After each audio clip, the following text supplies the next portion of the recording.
Alléluia. Gloire à notre Dieu. Amen. Nous sommes là pour adorer un grand Dieu. Amen. Soyons dans la joie ce matin. Alléluia. Il est vrai que nous sortons tous d'une horizon différente, mais ce matin, nous savons que nous faisons partie d'un seul peuple. Amen. Nous allons chanter dans plusieurs langues, certes, mais nous allons adorer un seul Dieu. Gloire à notre Dieu. Alléluia.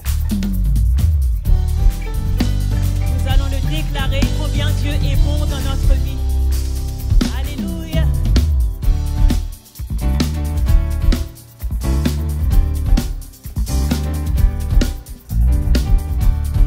Dieu, tu es bon et ta grâce envers nous durera jamais. Alléluia. Dieu, tu es bon et ta grâce envers nous durera jamais. Dieu, tu es bon. Dieu, tu es bon et ta grâce envers nous durera jamais. Tous les peuples Et toutes les nations, de génération nous te louons, Seigneur. nous te louons. Alléluia. Alléluia, Alléluia, nous te louons. Ce que tu es, Nous te louons, Jésus. nous te louons. Alléluia. Alléluia, Alléluia, nous te louons. Ce que tu es, Tu es bon. tu es bon. Nous allons le redire combien il est bon. Dieu, tu es bon et ta grâce envers nous ne durera jamais.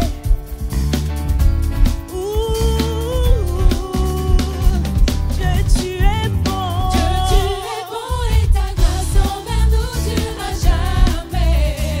Dieu, tu es bon. Dieu, Yeah. tu es bon et ta grâce envers nous durera jamais. Tous les peuples.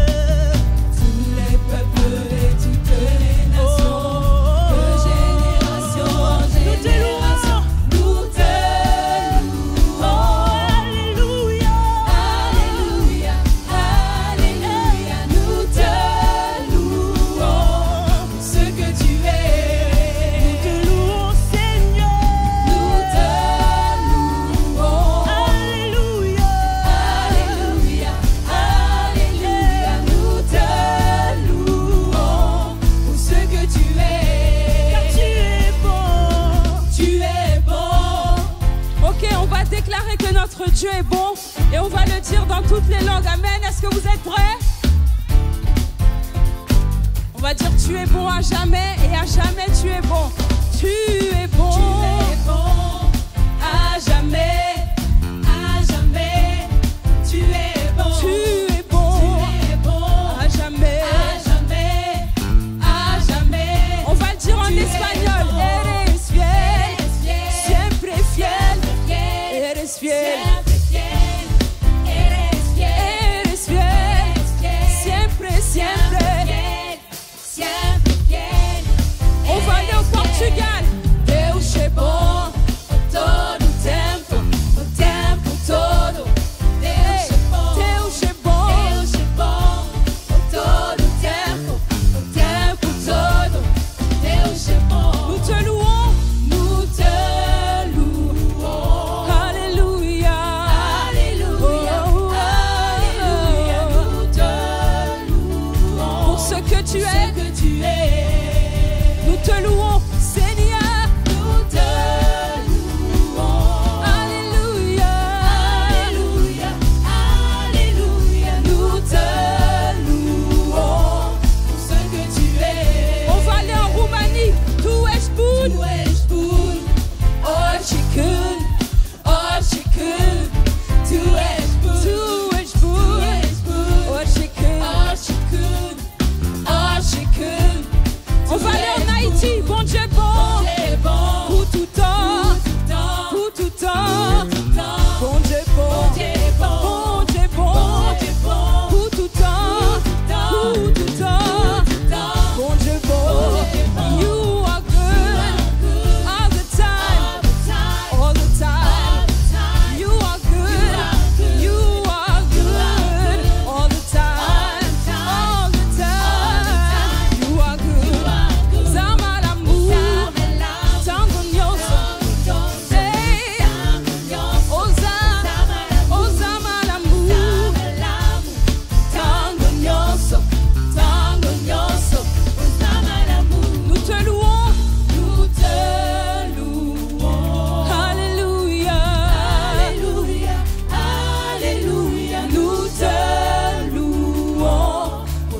tu es.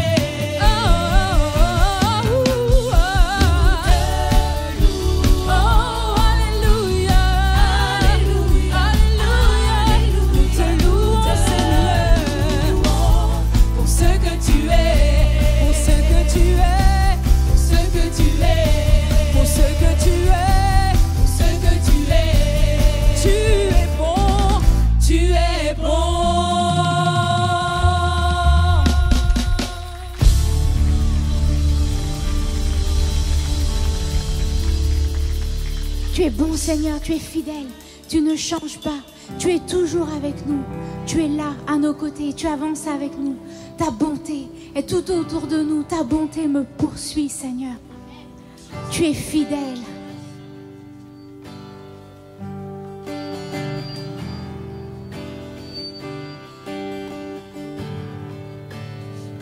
Je t'aime, Seigneur. Ta bonté ne faille jamais. Tous mes jours reposent entre tes mains. Depuis le lever du soleil jusqu'à son coucher, je chanterai la bonté de Dieu. Dans ma vie, tu es si fidèle. Dans ma vie, tu es un Dieu si bon. À chaque battement de mon cœur, je chanterai la bonté de Dieu. J'aime ta voix, j'aime ta voix. Elle me guide À travers l'orage, dans les épreuves. tu restes auprès de moi. En toi j'ai trouvé un père, j'ai trouvé un ami, et je vis dans ta bonté, oh Dieu. Car dans ma vie, Tu es si fidèle. tu es un Dieu si bon. Dans ma vie, tu es un Dieu si bon. À chaque battement de mon cœur, je chanterai la bonté de Dieu. Oui, dans ma vie, Dans ma vie, tu es si fidèle. dans ma vie, tu es si bon. Dans ma vie, tu es un Dieu si bon. À chaque battement de mon cœur, je chanterai la bonté de Dieu. Ta bonté me poursuit, elle me poursuit sans fin. Ta bonté me poursuit, elle me poursuit sans fin. Je viens déposer ma vie à tes pieds, à toi je me soumets. Ta bonté me poursuit, elle me poursuit sans fin. Ta bonté me poursuit. Ta bonté me poursuit, elle me poursuit sans fin.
Je chanterai la bonté de Dieu. Dans ma vie, tu es si fidèle.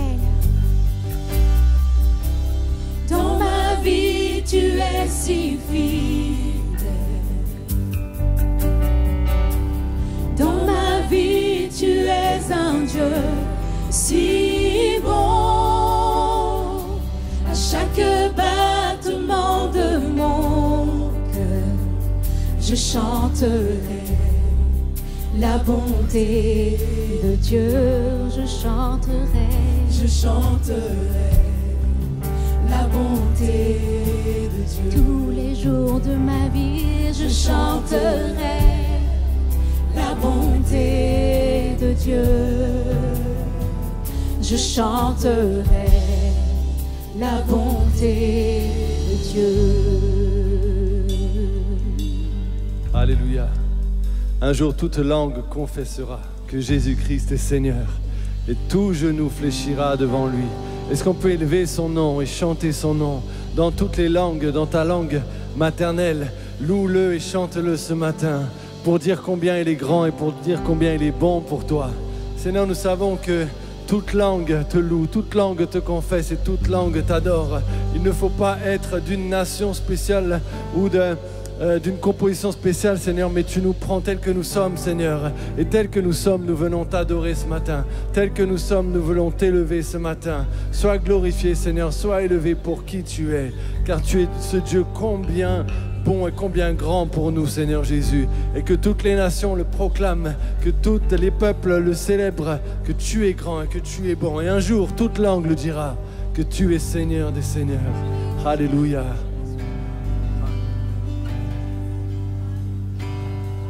La gloire de notre roi, si grand en majesté, remplit la terre de joie, remplit la terre de joie. Il répand sa lumière,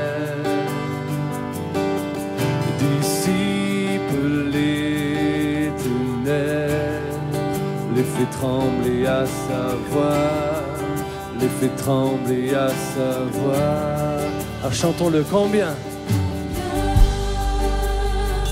Dieu est grand. Oui, chantons. Oui, chantons combien Dieu est grand. Et tous verront. Et tous verront combien Dieu est grand. En portugais, quão grande. Quão grande é o meu Deus. Cantarei. Cantarei quão grande é o meu Deus. E todos hão de ver quão grande é o meu Deus. De toute éternité. De toute éternité, les temps sont dans ses mains. Les temps sont dans ses mains. Commencement et fin. Commencement et fin. Il est le Père, le Fils, l'Esprit. Père, le Fils, l'Esprit.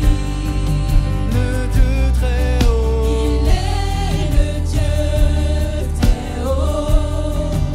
Le lion et l'agneau, le lion et l'agneau. Oui, combien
tu me remplis de ta paix et ta joie. Dieu merveilleux, tu as restauré ma vie. Jésus, Dieu merveilleux, tu as restauré ma vie. Your love is kind, your love is kind, and your love is patient. Your love is patient. You fill my heart with so much peace and joy. With so much peace and joy. You're amazing. You're amazing. You make my life feel brand new. You make my life feel brand new. Jesus, you're amazing. You're amazing. You make my life feel brand new. You make my life feel brand new. Jesus, you love me too much. Too much, too much, excess love. Jesus, you love me too much. Too much, you love me too much, excess love. Jesus, you love me too much. Too much, you love me excess love. Hey, Jesus, you love me too much. Too much, excess love. Jésus, tu m'aimes à l'infini. Oui, tu m'aimes pour l'éternité. Oh, je déclare, Jésus, tu m'aimes à l'infini. Oui, même quand j'ai du mal à m'aimer, tu m'aimes encore. Jésus, tu m'aimes à l'infini. Oui, tu m'aimes à l'infini. Jésus, tu m'aimes à l'infini. Oui, tu m'aimes pour l'éternité. Oh,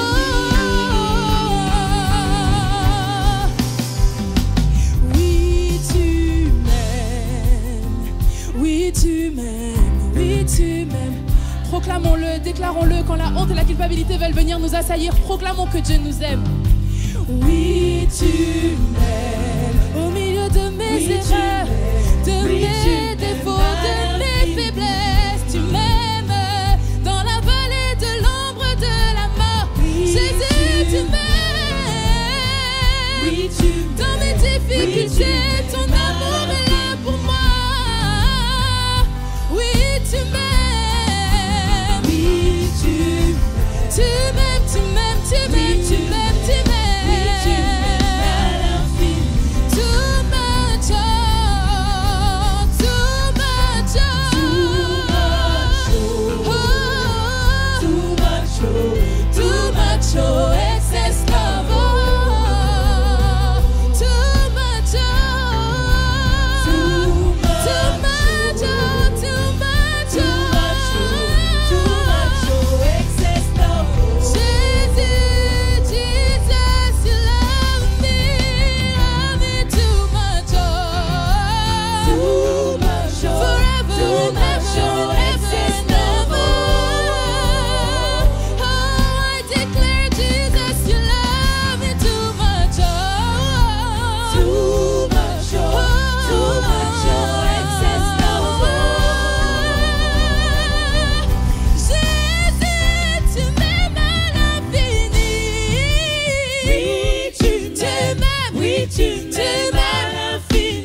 acclamer le Seigneur, on peut l'acclamer encore. Alléluia.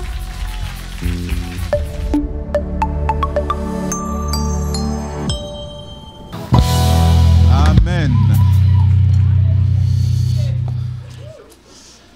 Nzambe akopambola bino nyonso. Voilà, ça c'est ce que je... Bon Dieu béni vous. En Swahili, comment tu le dis? Comment? Mungu akubariki. Mungu, c'est pourtant c'est le sel, hein? Mungu akubariki. Mungu. Ah, Mungu kubariki. Ah, excusez-moi les frères. On va étudier une autre fois les choses.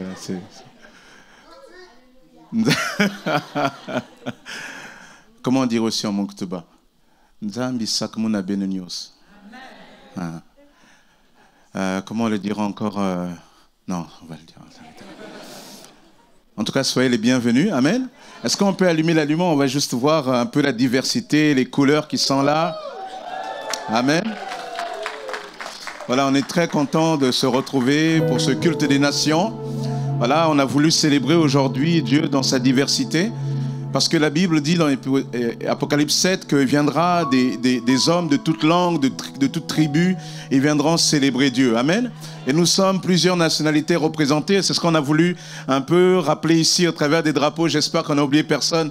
Et si on a oublié, faites-nous grâce pour les autres. Ce matin, on a voulu mettre des drapeaux des Antilles, mais comme on avait des indépendantistes antillais, on a essayé de les rassembler autour d'un seul drapeau, le bleu, blanc, rouge. Mais si jamais il y a des régions quand même officiellement reconnues qui ne sont pas de l'indépendantisme, des régions Guadeloupe, il n'y a pas de problème, vos drapeaux sont les bienvenus. Ça, c'est quel drapeau, ça? Guadeloupe. C'est le drapeau conventionné, celui-là. Ouais. Ok. Alors, tout à l'heure, on va terminer par la France, mais normalement, on a le premier drapeau. Alors, c'est bien quand on va dire le pays d'origine où vous manifestez, d'accord? Normalement, ça, c'est Centrafrique. Inde. Angola. Il faut vous manifester plus que ça. Hein? Angola. Ok. Gabon. Belgique. Vous avez fait taire les Belges. Bon, peut-être au troisième culte. Au premier, on en avait. Roumanie.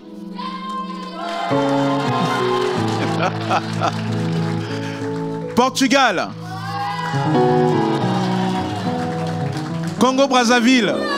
Ouais! Angleterre. Une rescapée. Mozambique. Ah, elle vient souvent au troisième culte. Bougez pas. Cap-Vert. Nigeria.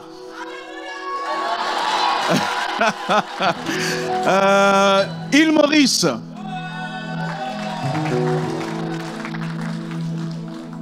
Alors, en commençant, l'île de la Réunion.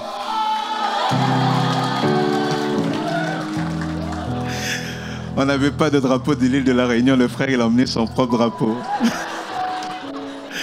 Oh là là. Bon. Oh Seigneur.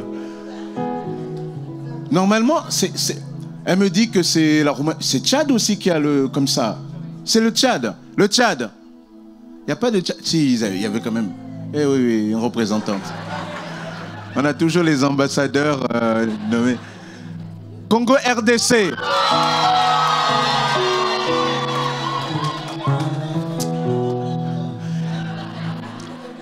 Tout à l'heure, je disais, il y en a, on a emmené les drapeaux, il y en a, ils ont le drapeau tellement grand, je me suis dit, là, ils ont pris le drap de la maison directement. États-Unis. On en a? Non. Togo.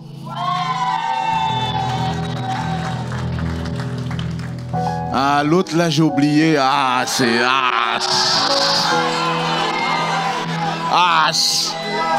Pourtant, j'ai l'habitude de le voir, mais là... Haïti!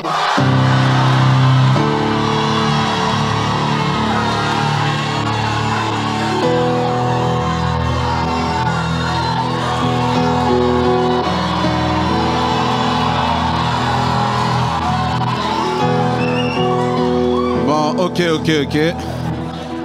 Bon, maintenant, moi, je voulais prêcher en créole là, parce que là, vraiment, comme il y a qu'Haïti, maintenant, vous êtes majoritaire, nous qu'à parler maintenant créole.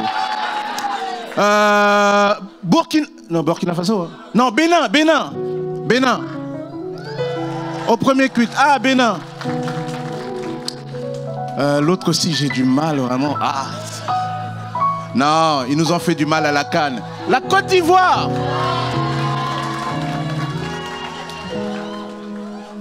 Alors, il ne faut pas se tromper d'étoiles. Il y a le sens du drapeau. Et là, c'est le Burkina Faso. Bravo. Et enfin, le Cameroun. Voilà. Voilà pourquoi il ne faut pas porter des maillots de club de foot quand on dit de venir. Voilà, et enfin les deux drapeaux qui, dans ce pays... Oui, on a oublié. Mais Cameroun, on a dit Cameroun, ma soeur. Martinique. Martinique et Guadeloupe.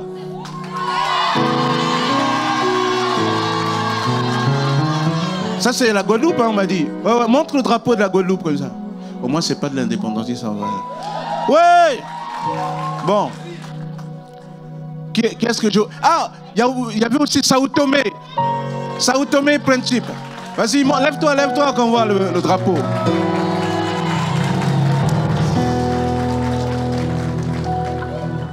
Sénégal.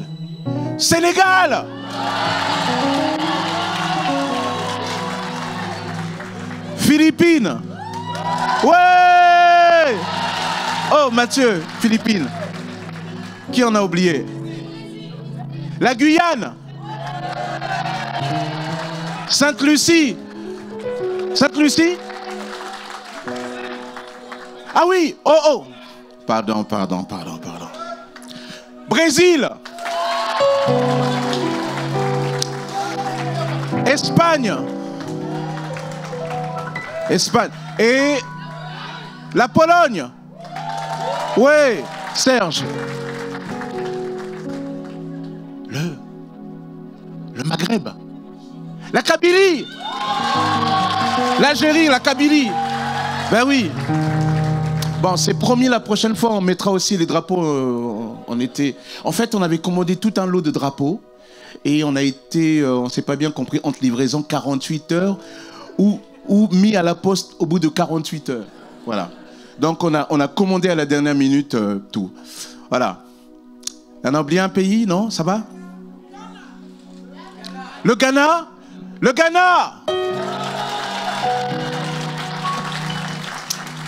Ça va? Tout le monde, etc. Oui, ben on y arrive. La France.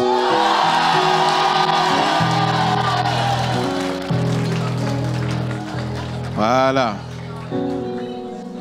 La Dominique.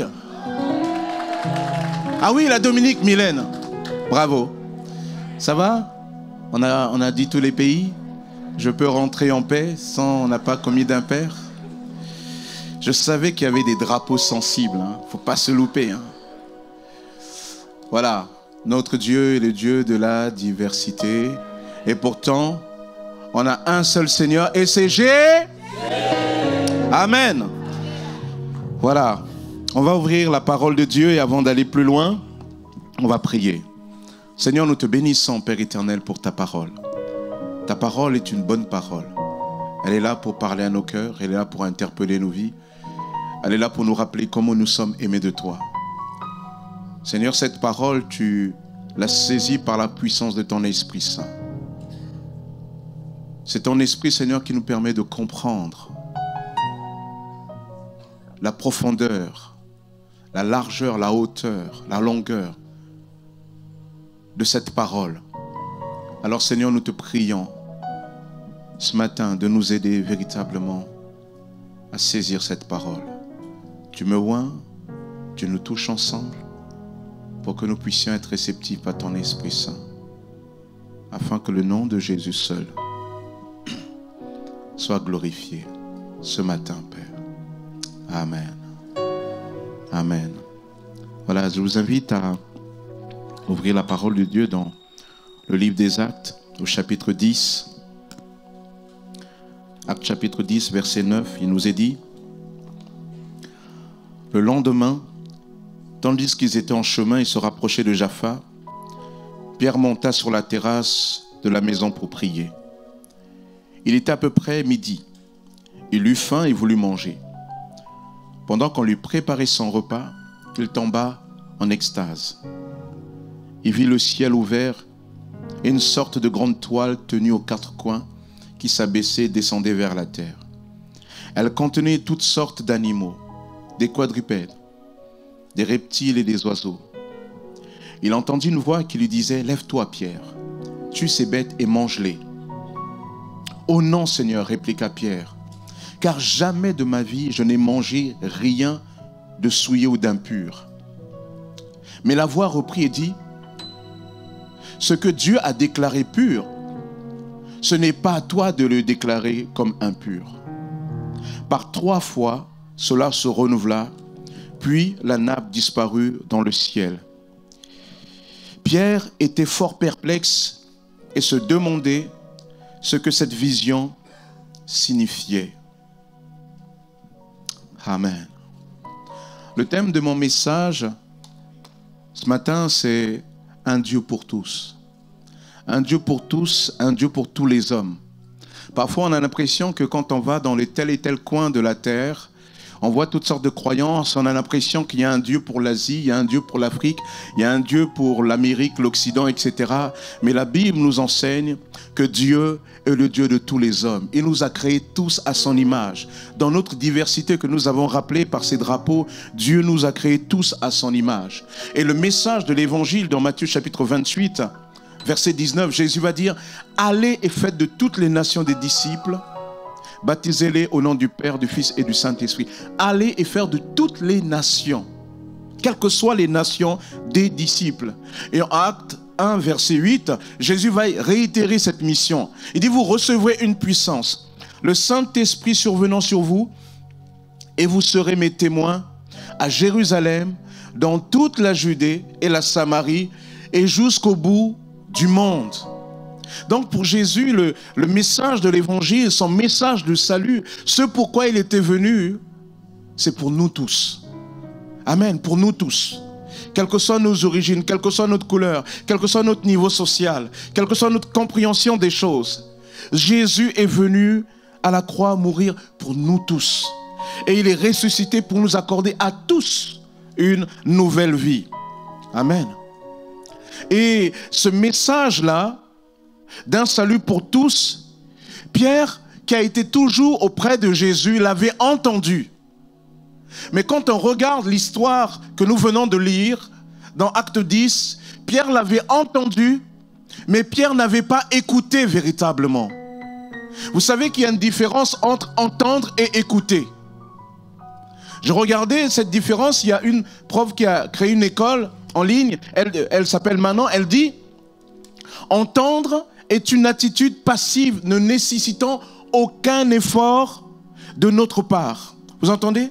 Entendre est une attitude passive ne nécessitant aucun effort de notre part. Ce que l'on entend n'est pas toujours précis dans l'esprit. Nous entendons de manière naturelle sans nous en rendre compte. Entendre, c'est percevoir un son grâce au sens de lui. Donc entendre, il y a une dimension physique à cela, et uniquement physique. On entend à partir de notre ouïe, de notre oreille. Voyez, quand vous êtes dans un parc, vous entendez le bruit de vos pas sur le sol, dit-elle. Vous entendez le chant des oiseaux. Vous entendez le rire des enfants qui s'amusent. Au contraire, lorsqu'on écoute, c'est une action active. On est actif dans l'écoute. Si on est passif dans l'entente, On est toujours actif dans l'écoute. Écouter dépend de notre volonté. On tend l'oreille et on s'en concentre pour écouter. Quand on écoute, il s'agit d'une chose précise que nous souhaitons, dit-elle, percevoir. Lorsqu'on écoute, on porte attention à ce que l'on entend. Voyez? On s'applique à entendre. Par exemple, quand vous êtes en cours de français, vous écoutez votre professeur. Vous écoutez la compréhension orale qu'il vous propose afin de réaliser un exercice. Pour poser des actes par rapport à ce qu'on entend, il faut que ça passe par l'écoute. Il faut qu'on s'en concentre. Il faut qu'on porte attention. Donc, il n'y a pas simplement une dimension physique, mais une dimension cognitive, dit-on. Une dimension intellectuelle. Notre intellect participe. Pierre a été auprès de Jésus lorsque Jésus va dire ces paroles-là. Allez et faites de toutes les nations des disciples. Et il avait entendu, mais il n'avait pas tant écouté que ça. Parce que la vision va montrer qu'il avait entendu, mais en fait, ce n'était pas réellement rentré en lui. Il n'y avait pas eu ce fruit de l'écoute. Voyez? Donc, Pierre va être là et il va y avoir un événement qui va faire que, Pierre va devoir cette fois-ci écouter. Mais Pierre avait du mal à écouter. Pourquoi? Parce que Pierre était héritier d'une grande tradition, une tradition qui disait que Dieu s'est révélé au peuple d'Israël pour en faire lumière pour les nations, mais eux, ils s'étaient arrêtés à l'idée de peuple d'Israël. Et dans cet héritage juif, beaucoup avaient l'idée que le message que Dieu leur avait communiqué, c'était pour eux, c'était entre eux. Que les autres peuples n'en étaient pas dignes, que les autres peuples ne le méritaient pas, d'autant plus que ces autres peuples se comportaient comme Dieu ne voulait pas. Ils mangeaient ce que Dieu ne voulait pas qu'ils consomment. Ils faisaient des choses que Dieu désapprouvait. Alors ce peuple-là, appelé peuple païen, était considéré pour les Juifs comme des impurs. Et donc ils ne méritaient pas d'entendre, de recevoir de la part de Dieu. Ainsi, un des grands prophètes en Israël, Jonas, un jour Dieu va venir le voir et il va lui dire, Jonas, va dans ce pays étranger, va à Ninive, va dans la ville de Ninive et tu vas leur annoncer mon jugement. Pourtant, c'était un jugement. Eux qui n'avaient pas trop l'habitude, qui n'aimaient pas trop les autres, qui les considéraient comme des impurs. Jonas aurait dû se précipiter. Mais Jonas savait une chose, que s'il allait annoncer l'évangile, ce peuple pouvait se repentir. Et en se repentant, connaissant le Dieu d'Israël, alors Dieu pourrait lui revoir son jugement. Alors comme Jonas ne les aimait pas, alors Jonas va fuir loin à Tarsis. Parce qu'il ne voulait pas aller à Ninive. Parce que dans son idée, ces gens-là ne méritaient pas la grâce de Dieu. Et Pierre, quelque part, il était héritier de tout ça. Lorsque Jésus va dire, allez et faire de toutes les nations des disciples, oui, ils entendent vaguement, mais ils n'écoutent pas ce que Jésus est en train de dire. Mais par rapport à ce que Dieu avait comme projet dans une famille de non-juifs, il fallait que Pierre écoute. Alors, pour que Pierre écoute, il va y avoir besoin, Pierre va avoir besoin d'une révélation de Dieu. Pierre va avoir besoin d'une révélation de Dieu. Et il est dit que Pierre, le lendemain, tandis qu'il était en chemin, il se rapprochait de Jaffa. Pierre monta sur la terrasse de la maison pour prier. Il était à peu près midi. Il eut faim et voulut manger. Pendant qu'on lui préparait son repas, Pierre il tomba en extase. Il vit le ciel ouvert et une sorte de grande toile tenue aux quatre coins qui s'abaissait et descendait vers la terre. Elle contenait toutes sortes d'animaux, de quadrupèdes, de reptiles et des oiseaux. Il entendit une voix qui lui disait « Lève-toi, Pierre, tue ces bêtes et mange-les. » « Oh non, Seigneur, répliqua Pierre, car jamais de ma vie, je n'ai rien mangé de souillé ou d'impur. » Mais la voix reprit et dit « Ce que Dieu a déclaré pur, ce n'est pas à toi de le considérer comme impur. » Par 3 fois, cela se renouvela, puis la nappe disparut dans le ciel. Drôle de conversation. Pierre a faim, on est en train de lui préparer à manger et il est là. Il a comme une vision. Et dans cette vision, il y a une nappe qui descend vers lui. Il est dit que cette nappe est à l'intérieur, porte à l'intérieur des quadrupèdes, des reptiles, des oiseaux.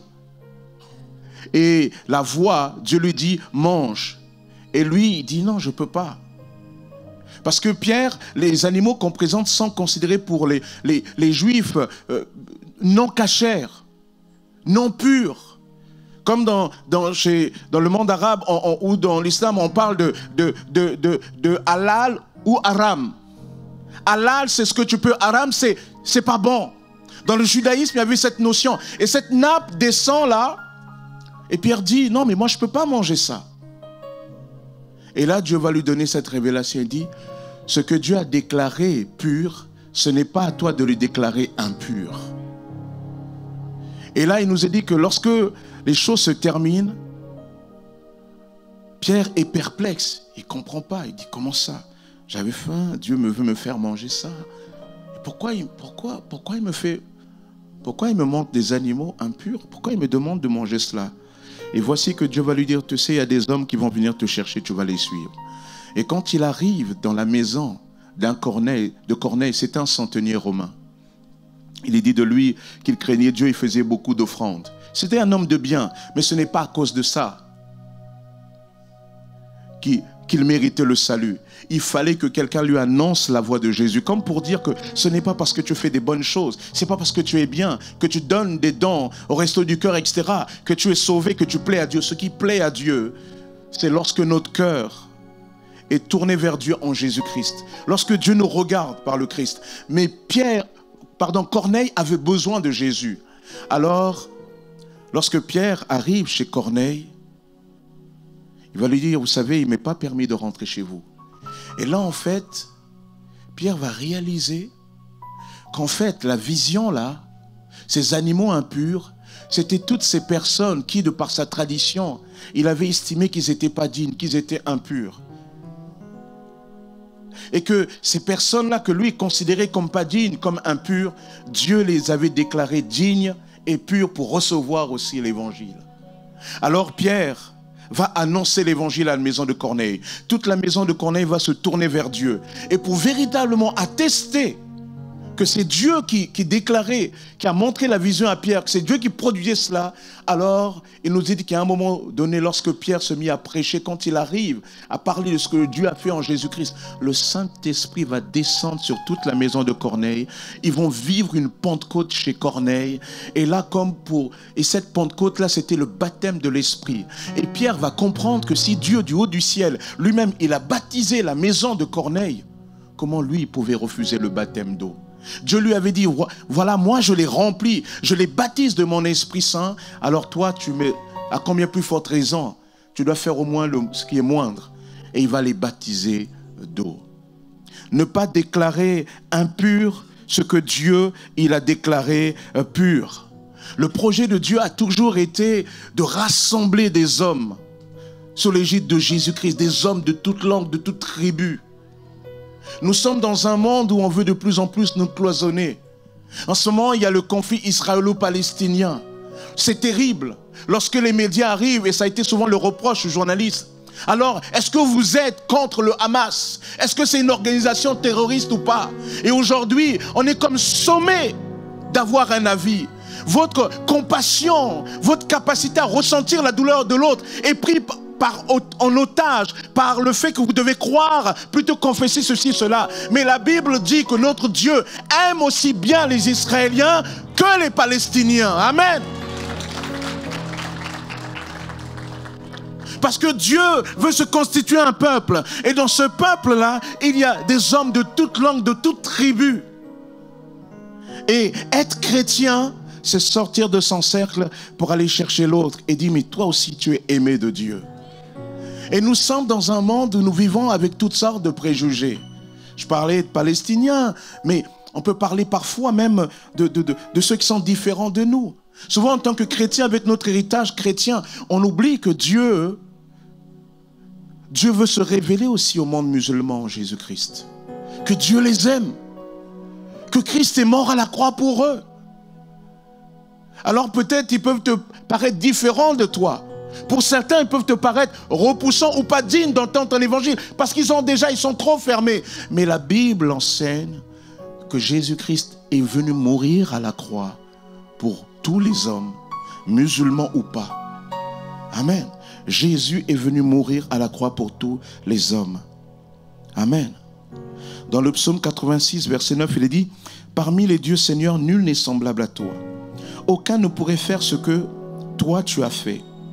Et toutes les nations que tu as faites viendront se prosterner devant toi, ô Seigneur.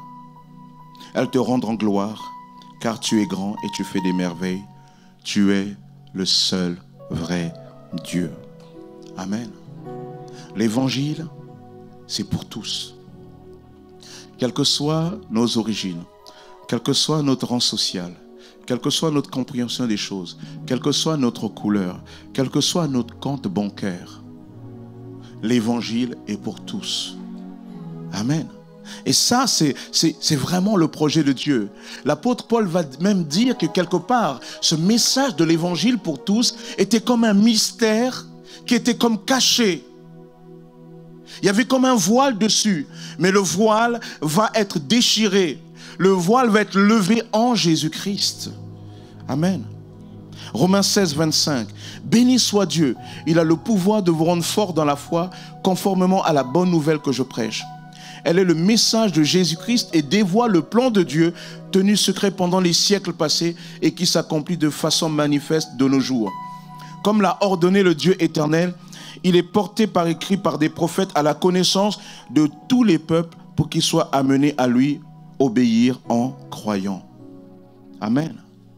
Apocalypse 7, je l'ai dit tout à l'heure, verset 9 dit: après cela, je vis une foule immense que nul ne pouvait dénombrer. C'était des gens de toute nation, de toute tribu, de tout peuple, de toute langue. Ils se tenaient debout devant le trône et devant l'agneau, vêtus de tuniques blanches. Ils avaient à la main des branches de palmier. Ils proclamaient d'une voix forte: le salut appartient à notre Dieu qui siège sur le trône et à l'agneau. Vous entendez? C'était des gens de toute nation, de toute tribu, de tout peuple, de toute langue. Et voici ces hommes et ces femmes de toute nation, de tout peuple, de toute tribu, de toute langue. Ils disent: le salut appartient non pas au Dieu d'Israël, non pas au Dieu des autres, mais à notre Dieu. Dieu est devenu leur Dieu. Ça résonne avec la parole de Jésus lorsqu'il ressuscite. Il dit: je m'en vais vers mon Père et votre Père, vers mon Dieu et votre Dieu. Ce qu'on pouvait dire d'Israël, le Dieu d'Israël est devenu aussi le Dieu des Congolais. Le Dieu d'Israël est devenu aussi le Dieu des Belges. Le Dieu d'Israël est devenu aussi le Dieu des Antillais, les dieux des Portugais, les dieux des Capverdiens, les dieux des Indiens. Chacun, lorsque nous arriverons dans le ciel, nous louerons Dieu dans la diversité de ce que... C'est ça la puissance et la gloire de Dieu. C'est qu'il sera célébré dans la diversité des peuples. Alors, est-ce que chacun dira dans sa langue? Certainement. Mais je crois que, un peu comme dans le parler en langue, il y a l'interprétation, je crois que nous dirons dans nos langues, mais par contre, nous comprendrons. Nous comprendrons. Toi qui n'as jamais compris telle langue, et tu vas comprendre. Parce que lorsque la louange, il y a une chose en tout cas, tu ne comprendras pas simplement par ton intellect, mais tu comprendras aussi par comment dire, ton ressenti. Parce qu'il y aura une vibration, il y aura une puissance de l'esprit qui va comme tenir qui va diriger les gens dans l'adoration, dans la louange des peuples de toute tribu, de toute langue. Amen. Alors, il a fallu une révélation pour que Pierre comprenne, pour qu'il écoute enfin. Et j'aimerais te dire que peut-être que dans ta vie, il y a eu des pierres qui ont considéré que tu étais impur, que tu n'étais pas digne, que tu n'avais pas le niveau, tu ne comprenais rien de toute façon. On ne pourrait rien faire avec toi, c'est trop tard. Et peut-être même que tu es devenu toi-même pierre, parce qu'il y a des fois, on n'a pas toujours besoin des autres pour s'enfermer soi-même. On n'a pas toujours besoin des autres aussi pour se mettre dans un état où on ne croit plus que Dieu peut faire quelque chose avec nous. Et là, tu te considères toi-même comme un impur. Tu dis, ça là, c'est pour les autres, mais pas pour moi. Et la Bible enseigne. Jésus dit, l'Esprit du Seigneur, Luc 4, verset 18, l'Esprit du Seigneur est sur moi, parce qu'il m'a désigné par l'onction pour annoncer une bonne nouvelle aux pauvres. Les pauvres, c'est ceux qui reconnaissent leur pauvreté spirituelle. Ces personnes qui disent, j'ai besoin de Dieu. Il dit, alors Dieu m'a choisi, Dieu m'a donné l'onction pour annoncer une bonne nouvelle aux pauvres. Il m'a envoyé pour proclamer aux captifs la libération, aux aveugles, ceux qui ne voyaient pas. Parce qu'on peut avoir la vue et ne pas voir ce que Dieu veut. Aux aveugles, le recouvrement de la vue. Pour apporter la délivrance aux opprimés. Vous savez qu'on peut être en plein dans la nature, à l'air libre et être prisonnier en soi-même. Comme dans Acte 16, il nous a montré Paul et Silas prisonniers dans la prison, mais être totalement libres parce que Dieu était avec eux. Et Jésus est venu pour chacun d'entre nous, pour apporter la délivrance aux opprimés et pour proclamer l'année de grâce accordée par le Seigneur. Notre Dieu est le Dieu de tous ceux qui ont besoin de lui. La Bible dit, lorsqu'un malheureux crie, l'Éternel l'entend. Il entend et le sauve de toutes ses détresses. Alors, peut-être que tu es encore prisonnier du regard de Pierre, indigne. Ce regard que toi-même tu t'es approprié, alors laisse-moi te dire, toi aussi tu as besoin d'une révélation. Et cette révélation, c'est ce que Dieu nous a accordé en Jésus-Christ. Il est venu nous dire, qui que tu sois, Dieu t'aime. Parce que la Bible dit, Jean 3,16, Dieu a tellement aimé le monde, il a tellement aimé le monde, qu'il a donné son Fils unique, afin que quiconque, n'importe qui que tu sois riche ou pauvre, quiconque veut dire, il n'y a rien d'autre que d'être un être humain. Quiconque, qui que tu sois, où que tu sois, il t'a tellement aimé qu'il a donné. La Bible dit, lorsque Dieu regarde les hommes malheureux, perdus sans lui, et qu'il veut les sauver, alors il cherche un homme au milieu qui pourrait agir pour les autres. Il dit, ils sont tous touchés par le péché. Alors il en faut un, et il n'en trouve pas. Alors le Père dit dans la communauté trinitaire, qui enverrai-je? Parce que le Père ne voulait pas forcer le Fils. Alors le Fils dit, me voici. De telle sorte que le salut est pleinement la volonté du Père, exprimée par le Fils, par la puissance du Saint-Esprit. Dieu le Père et Dieu le Fils ont dit, nous voici. Parce qu'ils nous ont tellement aimés. Dieu a tellement aimé le monde qu'il a donné son Fils unique, afin que quiconque, qui que soit, croit en lui, ne périsse pas, mais qu'il ait la vie éternelle. Et la vie éternelle, amen.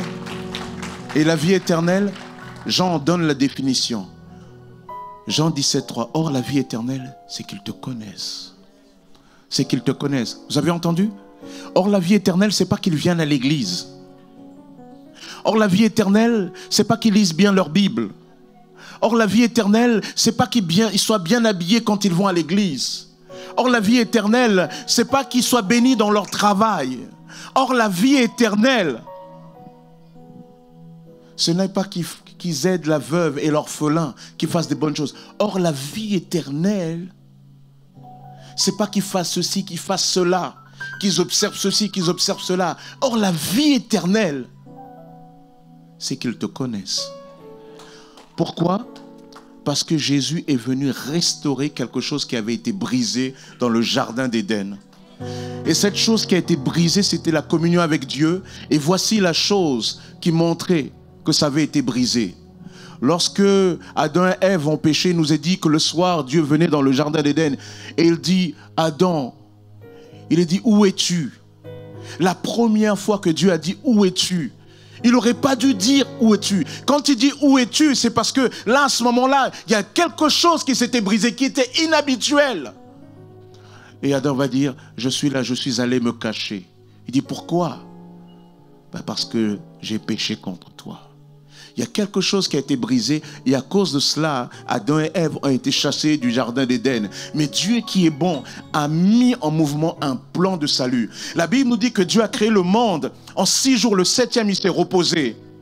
Ça veut dire qu'il a terminé de faire ce qu'il avait à faire. Mais lorsque l'homme et la femme vont pécher, alors Dieu va à nouveau sortir de son repos Parce qu'il n'a pas voulu, la Bible dit, comme dit ce chant, il n'a pas voulu le ciel sans nous. Il pouvait avoir le ciel sans nous, mais il n'a pas voulu le ciel sans toi. Tes parents, exceptionnellement, dans certains cas bizarres, on ne comprend pas, peuvent faire sans toi. Ceux qui ont prétendu t'aimer peuvent faire un moment sans toi. On peut t'abandonner, mais la Bible dit que Dieu n'a pas voulu le ciel sans toi. Amen. Alors, comme dit ce chant, alors Jésus est venu. Et Jésus, quand il meurt à la croix, il satisfait au Dieu juste qui n'accepte pas le péché. Quand il meurt, il dit, Père, le salaire du péché c'est la mort, je suis mort pour eux. Mais la Bible dit, lorsque tu crois en Jésus, tu es uni à lui. Si tu es mort avec lui, alors le troisième jour, Jésus est ressuscité. Et la Bible dit, voici la puissance de la résurrection. C'est qu'en raison de la résurrection de Jésus, comme tu étais par la foi une même plante avec lui, tu es mort avec lui. De la même manière, Jésus, quand il ressuscite le troisième jour, alors il ne t'a pas simplement emmené dans la mort, mais il t'emmène aussi dans la résurrection. À cause de la résurrection, tu peux maintenant prétendre à te reconnecter avec Dieu. Et celui qui fait cette connexion, la Bible enseigne, c'est Dieu le Saint-Esprit. C'est lui qui te reconnecte. Or, la vie éternelle, c'est qu'ils te connaissent. C'est qu'ils te connaissent. Vous savez, il y a plusieurs mots pour parler de la connaissance. Lorsque la Bible parle de la connaissance, elle parle au sens hébraïque du terme. Le mot connaissance, c'est avoir une relation intime. La Bible utilise même cette idée, a donc connu Ève, pour parler de l'intimité. Dieu veut nous connaître intimement. Amen. Et ça, personne ne peut te l'apporter. Ni les 5 prières en direction de la Mecque, ni les pèlerinages à Jérusalem, ni les ablutions, ni la fréquentation régulière à l'église. Celui qui apporte cette reconnexion, c'est Jésus-Christ, par son esprit. Et voici comment on se reconnecte à Dieu. En disant tout simplement, Père, j'ai entendu. J'ai entendu.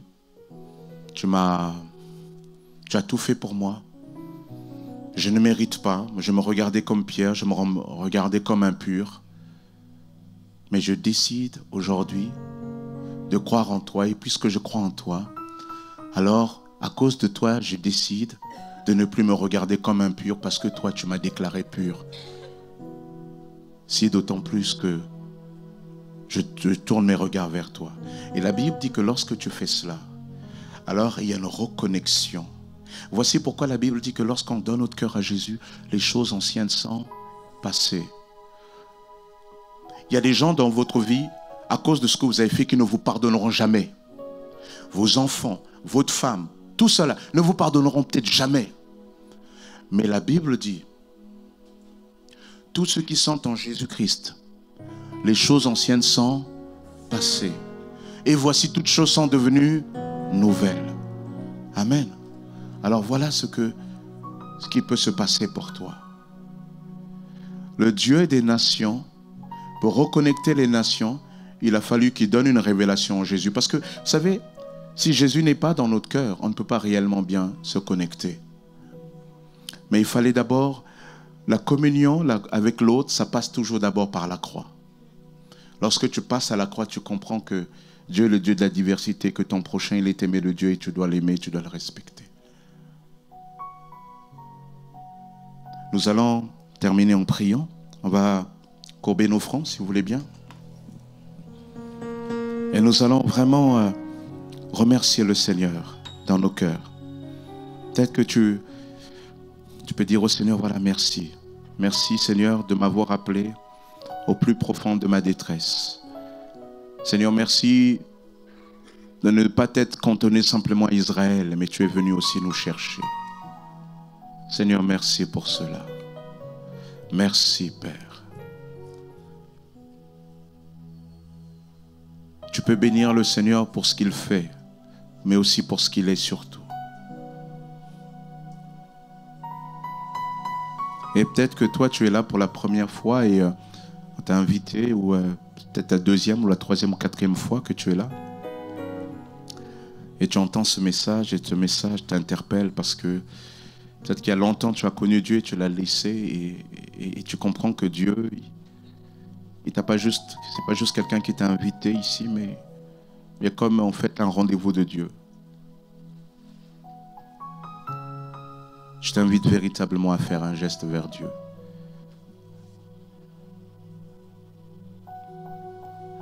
Jésus pour toi, quand il t'a aimé, quand il est allé à la croix c'était un acte public. Il n'a pas eu honte de toi.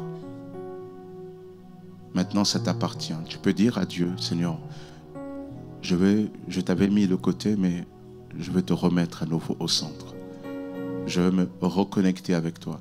Et peut-être parce que tu n'allais pas bien, parce que tu étais encore dans les trucs de religion, et tu disais, mais pourtant j'ai déjà essayé. Mais tu étais dans la religion, tu étais dans le fais pas ci, fais pas ça. Ce que Dieu veut, c'est que tu te reconnectes avec lui, c'est que tu lui parles, c'est que tu communies avec lui en Jésus-Christ. Peut-être que là, tu as compris cela. Je t'invite véritablement à faire un geste devant Dieu. De la même manière que Jésus a fait un geste public, je t'invite aussi à faire un geste public. Ce geste-là, c'est une manière de dire à Dieu, Seigneur, voilà, aujourd'hui, oui, je veux me reconnecter à toi. Viens m'aider. Après cela, en voyant cela, moi aussi, je vais prier pour toi. L'Église va prier pour toi. Parce que nous croyons que Jésus-Christ est ici par son esprit. Alors simplement, tu vas tenir ta main, tu vas lever ta main. Si tu as compris cela et tu dis, Seigneur, aujourd'hui, je veux me reconnecter avec toi. Et n'aie pas honte de ce geste, lève bien ta main. Parce que c'est un geste important. Ce n'est pas juste un geste devant moi. Moi, je regarde avec mes yeux, mais Dieu, il regarde ton cœur et il voit ce que tu es en train de dire. Et tu vas dire, Seigneur, voilà, ça c'est... Seigneur, aujourd'hui, là, je prends vraiment une décision pour toi. Je décide véritablement de te remettre au centre. Et Dieu va agir. Tu dois croire que Dieu va agir. N'aie pas honte. Alors, vous qui avez levé la main, tenez-vous debout simplement. N'ayez pas peur. Vous pouvez vous tenir debout. J'ai prié pour vous. Et avant que je prie pour vous, n'ayez pas honte, n'ayez pas peur. C'est vous, c'est votre vie, c'est pas la vie des autres, c'est vous. Et alors que, avant que je prie pour vous, vous allez dire cette prière avec moi. C'est une prière d'engagement, de reconnexion, de retour au Seigneur. Dites-le avec moi, Seigneur Jésus, j'ai entendu ta parole. J'ai compris que tu me cherches. J'ai compris que tu n'as pas voulu le ciel sans moi. Alors Jésus, tu es venu. Tu n'as pas eu honte de moi. Tu ne m'as pas traité d'impur. Mais tu es venu me sauver. Tu es venu me purifier. Tu es venu faire de moi une nouvelle personne. Seigneur, en me tenant debout devant toi, je veux poser cet acte comme un désir de me reconnecter avec toi et avec toi seul. Par cet acte, Seigneur, je reçois ton pardon. Je reçois et j'accepte ton regard sur moi. Le regard d'un Dieu qui m'aime. Un Dieu qui va me conduire par ton esprit. Oui, Seigneur, j'ai besoin de ton esprit. J'ai besoin que tu me conduises. Afin que je ne retourne plus en arrière, mais que véritablement je marche avec toi. Seigneur, reçois-moi à nouveau, comme ton enfant, désormais reconnecté avec toi, et avec ta parole, et avec ton Église. C'est mon désir aujourd'hui, mais j'ai besoin de toi pour le vivre pleinement. Dans le nom de Jésus, je te le demande, Père.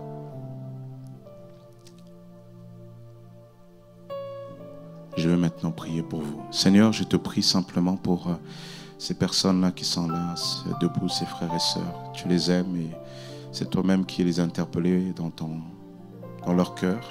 Je te prie simplement, Seigneur, de faire en sorte que véritablement ta grâce les accompagne.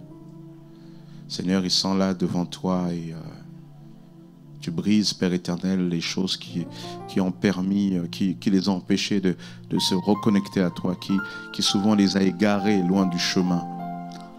Mais Seigneur, tu t'empares de leur vie parce qu'il y a de la fragilité, Seigneur, dans cette confession. Mais c'est toi qui rends cela fort. Alors Seigneur, glorifie ton nom. Manifeste ta grâce. Manifeste ta puissance. Parce que toi, tu es Dieu. Seigneur, bénis-les. Je vais les bénir en ton nom. Soyez bénis au nom de Jésus de Nazareth, Fils du Dieu vivant, Créateur des cieux et de la terre, parole incarnée de Dieu, expression de la volonté du Père, celui par qui Dieu fait tout, celui par qui Dieu accomplit tout, et rien de ce qui a été fait n'a été fait sans lui, celui qui agit, que sa parole agisse en vous par son Esprit Saint. Que le Saint-Esprit vous conduise, que le Saint-Esprit vous éclaire, que le Saint-Esprit vous inonde, que le Saint-Esprit vous protège, que le Saint-Esprit soit un sceau de Dieu sur vous, afin que le monde invisible comme visible comprenne que désormais, plus que jamais, vous êtes une possession de Jésus. Et que désormais, vous êtes dans toutes ces nations qui adorent le Seigneur.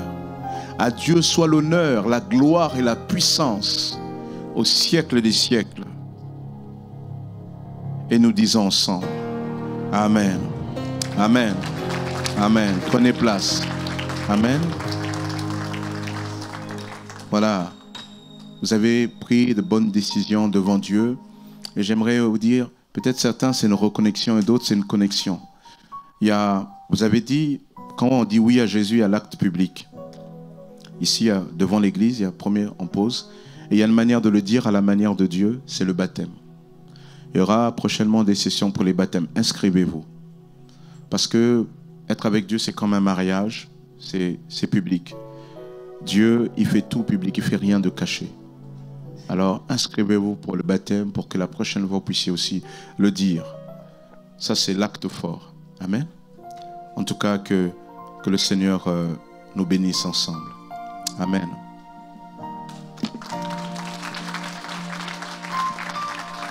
On va continuer à célébrer notre Dieu et en même temps apporter nos dîmes et nos offrandes avec joie et le célébrer encore et encore. Est-ce que vous êtes prêts? Est-ce que vous voulez louer? Est-ce que vous voulez danser? Amen. Alléluia. Est-ce que tout le monde est debout? Non, il y a encore des gens assis. Dites aux voisins, si tu ne danses pas, tu es suspect. Je rigole. On va tous danser, d'accord? Est-ce que vous êtes prêts? Est-ce que vous êtes prêts? Allez, c'est parti.